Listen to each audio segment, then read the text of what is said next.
In this space, we have a community consultation space. It's part of a research project funded by the Arts Humanities Research Council, and part of the space is having a series of workshops. And so today we've got a workshop which is about drawing a portrait of Reading. We're actually working with some developers who are considering the Station Hill site in Reading, and they were interested for us to set a drawing which supports the local community to come along and add to this drawing about what the future of Reading could be.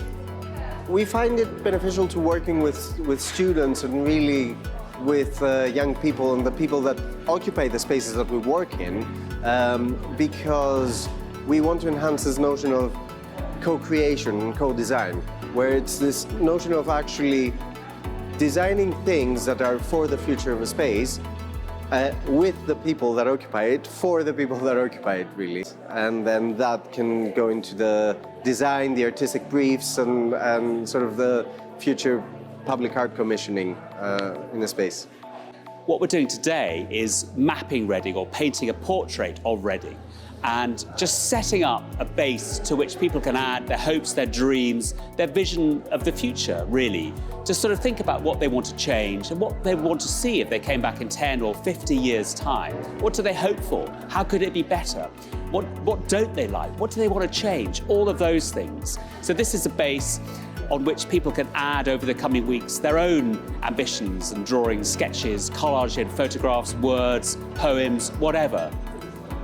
We want our students to understand what it's like to work with the community, that they understand the real issues that communities face, and that they participate somehow in the solutions of placemaking and design of buildings that work for our local communities. So we're hoping through this exercise they're really understanding what it means to be an architect and to engage with local communities and understand their problems.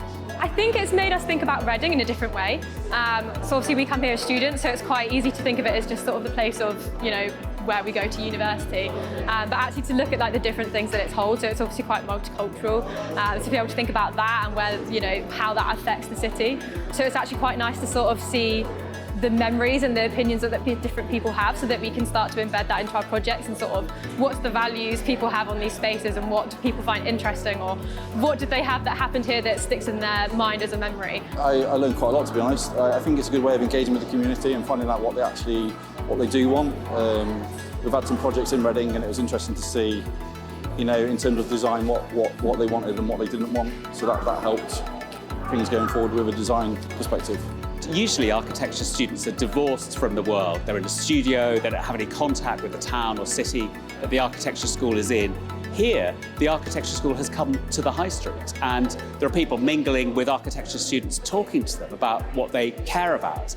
And that's really, really interesting, because architecture only exists if it engages with the world.